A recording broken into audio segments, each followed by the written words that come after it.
Day after the United States officially confirmed that North Korea's first nuclear test was in fact just that, intelligence agencies are now on the lookout for the possibility of a second test.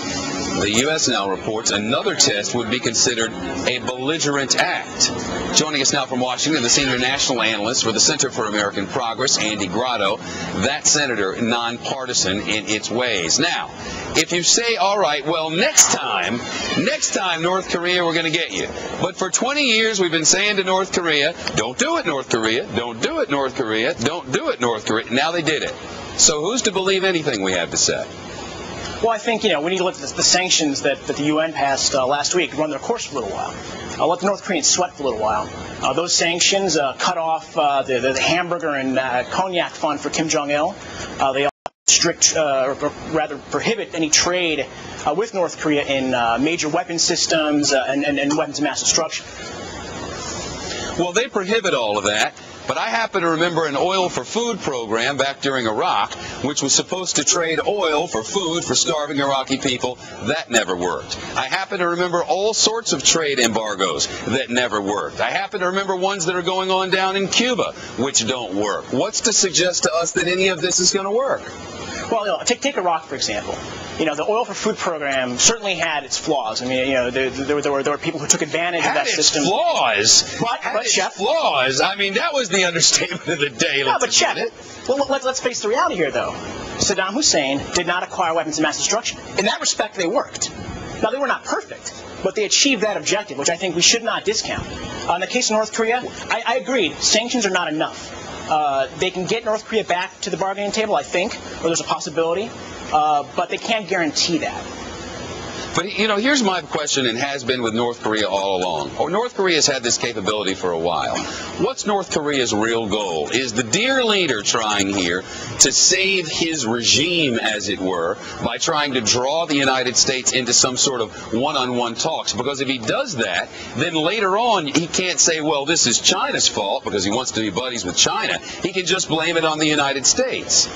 Well, I don't know what Kim Jong-il's thinking. I think only Kim Jong-il knows that. I mean, on the question of whether the U.S. should talk to North Korea, I think that the substance of a negotiation should drive the form. And if bilateral talks are the way to make the American people safer, I'm all for them. Well, Condoleezza Rice said over the weekend in I guess it was last week actually, in an interview with Brit Hume, that if you have bilateral talks with North Korea, which by the way wouldn't be the first time, we've had bilateral talks with them before. We came together with a framework, and that, I'll tell you, just worked out spectacularly. If you do that again this time, then North Korea gets an upper hand. Is that a fair analysis, or is that a politician's analysis? Well, I think it's mostly a politician's analysis. There's a fair point to be made that right now entering into direct negotiations with North Korea would be a bad idea. We don't want to seem like we're rewarding them after a nuclear test. I say let them sweat for a little while. On the question of whether the agreed framework, the deal that froze North Korea's program in the 1990s that the Clinton administration enacted, my view is that had its flaws, sure.